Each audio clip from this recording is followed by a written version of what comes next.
नमस्कार युवा मित्रों, मैं एहसान शर्मा मोटिवेशनल स्पीकर और आप देख रहे हैं मेरा वीडियो यूट्यूब पर बिजनेस फेल क्यों हो जाते हैं। जी हाँ सज्जनों, काफ़ी ऐसे कमेंट्स आते हैं कि सर 2 साल पहले बिजनेस किया था फेल हो गया, 3 साल पहले बिजनेस किया था फेल हो गया। ऐसे क्या कारण हैं जिनके कारण आपके बिजनेस फेल हो जाते हैं। कुछ कमेंट्स ऐसे आते हैं, सर मैंने मेरी ज़िंदगी में 10 काम कर लिए और 10 के 10 फेल हो गए। वो कौन से कारण हैं, ऐसा आप यदि बता सकते हैं तो बड़ी मेहरबानी होगी। इस तरह के कई कमेंट्स आते हैं। मित्रों, मैं कहना चाहूँगा बिजनेस फेल होने के लिए एक कारण जिम्मेदार नहीं होता है, लगभग सैकड़ों कारण होते हैं जो छोटे छोटे होते हैं मगर आपकी समझ में नहीं आता क्योंकि कारण छोटे होते हैं और वो छोटे छोटे मिलकर के बहुत बड़े हो जाते हैं।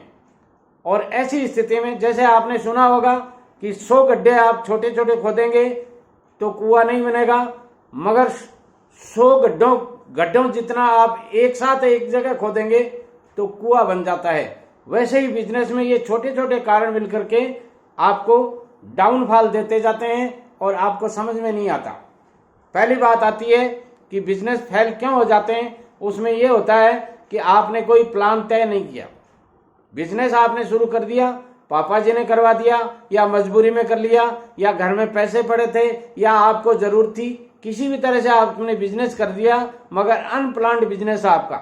आपने पेपर के ऊपर कहीं कोई नहीं लिखा है कि अपने को बिजनेस कैसे करना है, कैसे क्या क्या दिक्कतें आएंगी, क्या क्या गोल्स होंगे अपने, और किस तरह से अपने बिजनेस में मुनाफा कमाएंगे और किस तरह से अपन बिजनेस को करेंगे, कितनी कैपिटल चाहिएगी, ये बातें आपने कहीं कोई पेपर में नहीं ली हैं। और जब तक आप कोई बात को पेपर आउट नहीं करते हैं तब तक आपकी बात आज तो आपको याद है, मगर जब बिजनेस कर लेते हैं तो दुकान में बैठ कर सेठ जी बन जाते हैं और बस खीर के कोई ग्राहक आ गया तो सामान बेच दिया और नहीं आया तो बैठे हैं, कोई गोल नहीं है आपके पास। इसलिए मैं कहूँगा आप अपने प्लान बनाइए। यदि आपको अपने बिजनेस में सक्सेस होना है तो आप अपने प्लान बनाइए। दूसरी बात मैं कहूँगा आप अपने गोल तय कीजिए। अपने को कौन कौन से गोल हैं, अपनी मतलब अपन ने जो बिजनेस किया है इसके क्या क्या गोल्स हैं, आपको कब कब कितने गोल अचीव करने हैं, या यूं कह सकते हैं अपने टारगेट बनाइए कि इस साल अपना सेल का इतना टारगेट है, अगले साल अपना टारगेट इतना होगा और 5 साल बाद में अपना ये बिजनेस इतना ग्रो करेगा। ये सारे टारगेट आप तय करेंगे तभी आपके बिजनेस चलेंगे, नहीं तो नहीं चलेंगे। अगली बात आती है, तीसरी बात जो मैं कहना चाहता हूं वो ये है कि आपका कस्टमर बेस क्या है। क्या आपने अपने कस्टमर्स की लिस्ट बनाई है?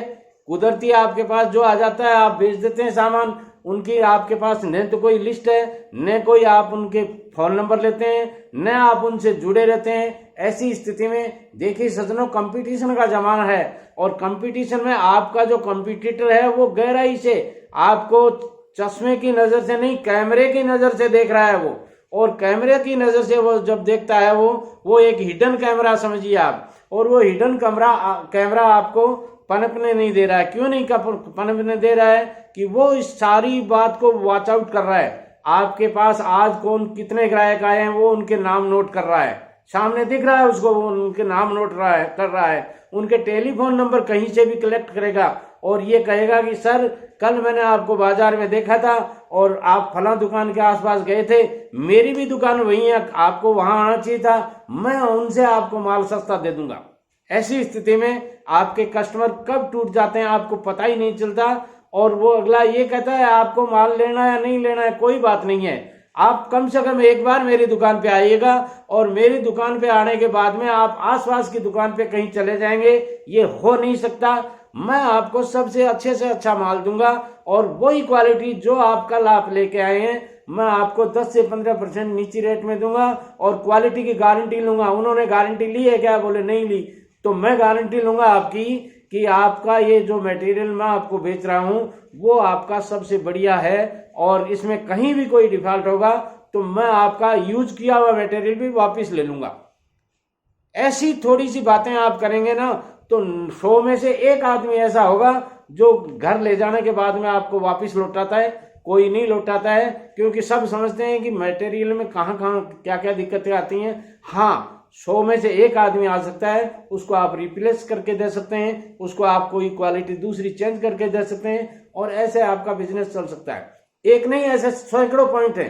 आगे वाला जो मैं पॉइंट बता रहा हूँ, वीडियो थोड़ा लंबा होने जा रहा है, इसलिए वीडियो छोड़िएगा मत, पूरा सुनिएगा, तभी आपके समझ में आ जाएगा कि आपके बिजनेस फेल क्यों होते हैं। अगली बात आती है कि क्या कभी आपने एडवर्टाइजमेंट किया है? नहीं किया। तो नहीं किया तो देखो बेटा, आज के जमाने में बिना एडवर्टाइजमेंट के कुछ नहीं चलता है, आपको करना ही पड़ेगा। इन्नो है ना, इन्नो जो अपन लेते हैं, बोलो गैस हो गई, इन्नो ले लो। क्यों चल रहा है वो? क्या है उसमें? समझा है आपने कभी?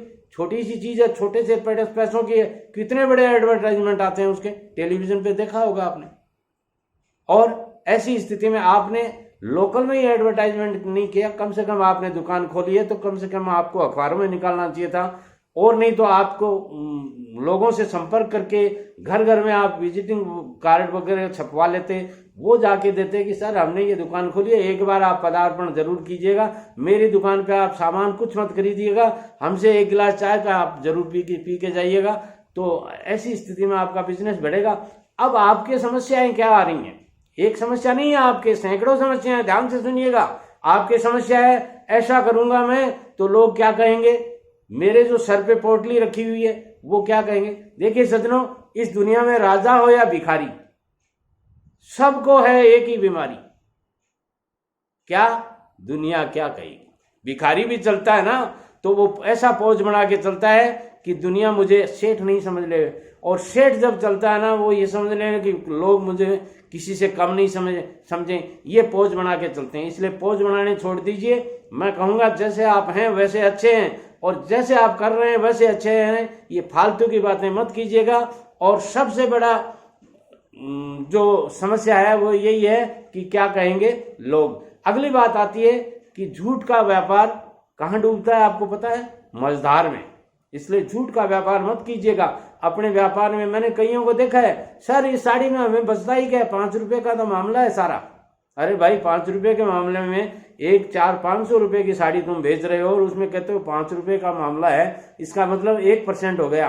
500 रुपए का 5 रुपया 1% हुआ, और 1% में तुम बिजनेस कर लेते हो। और हमने 70 साल ये झुक मारी है दुनिया में, और तुम्हारी बिजनेस भी चल रहा है। ये इतनी 3 तल्ला 5 तल्ला बिल्डिंग हो रही है आपकी, ये 1% बिजनेस के अंदर हो रही है। हमें बता दीजिए आप कौन सा बिजनेस ऐसा है। मैं एक बार ऐसे ही दुकान में परचेजिंग करने गया था, और एक मेरे जानकारी आदमी थे, उसने कहा था साहब बचता ही क्या 5%, इसमें 5 रुपए का ही तो मामला है। और मैंने उनको इतनी बुरी तरह से झाड़ा, मैंने कहा बेवकूफ़ी सी बातें मत करो मेरे सामने, और तुम्हें माल बेचना है तो बेचो, नहीं बेचना तो मैं तो तुम्हें ये रेट दूंगा, और तुम्हें बेचना है तो दो, नहीं तो टाल कर दो। और उस आदमी ने मेरे को पकड़ा दिया। अब देखिए आप, कहाँ 5% का मामला और कहाँ उसने मेरे को 15% में दिया। मतलब जो रेट में वो दे रहा था उससे 15% मैंने डिक्रीज करके रेट ले ली उससे। अब ये स्थिति है बाजार की। इसलिए झूठ का व्यापार मत कीजिएगा। झूठ का व्यापार आपका तुरंत ही समझ में आ जाता है लोगों के कि आप झूठ बोल रहे हैं। अगली बात मैं जो कह रहा हूं आपका, वो ये है कि अपने बिजनेस में कुछ नया कीजिए, कुछ यूनिक कीजिए। जब आप कुछ यूनिक नहीं करेंगे, लोग बैठे हैं वैसे ही आप बैठे हैं, लोगों ने जैसे काउंटर बना रखे हैं वैसे ही आपने बना रखे हैं, लोगों ने जैसी गिद्दियां बना रखी हैं वैसे ही आपने बना रखी हैं, कोई नहीं आएगा आपके पास।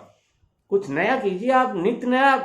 आप YouTube पे देखिए कितनी क्या बातें मिल रही हैं आपको, आप ताजुब करेंगे। और कई जगह तो मैंने गांव में ऐसे काउंटर और ऐसी दुकानें देखी हैं जो सज धज के तैयार खड़ी हैं, और ऐसी स्थिति में वहां मजेदार सेल होती है। यानी मैंने ऐसे देखा है कि तहसील हेडक्वार्टर से लोग कस्बों में माल होलसेल में परचेज करके ला रहे हैं।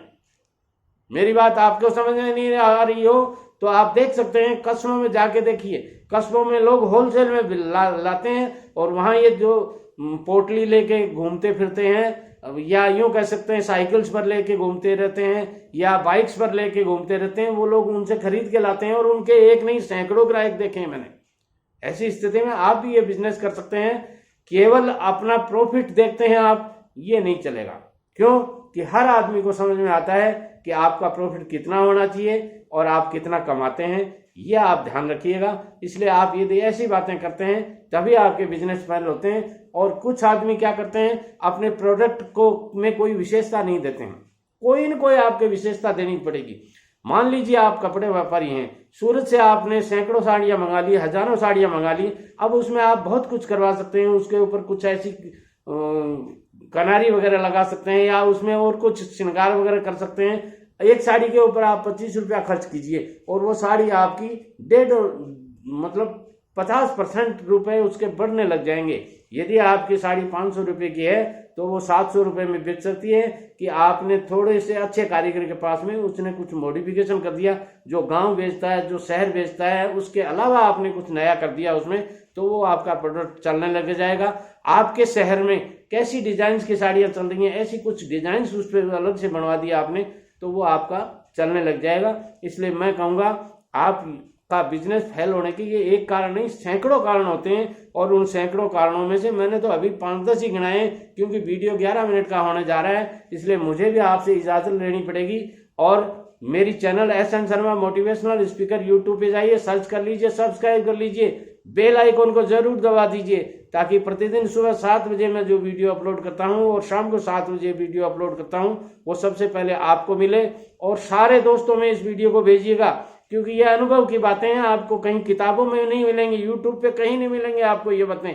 लोग बाग देख के एक वीडियो सुना, दूसरे को बना के आपको परोस दिया, और ऐसी स्थिति में आपको अनुभव का फायदा नहीं मिलेगा। इसलिए इस चैनल को आप सब्सक्राइब करके बेल आइकन को जरूर दबा लें। सारे दोस्तों में आप वीडियोस को भेजिएगा और कमेंट्स के द्वारा मुझे बताइएगा कि आज के इस बिजनेस फेल होने के जो मैं कारण बताए थे उनमें आपके दिमाग में कौन सा कारण आ रहा है वो भी मुझे जरूर बताइएगा, ताकि आने वाले वीडियो में मैं उस कारण को भी शामिल करूं।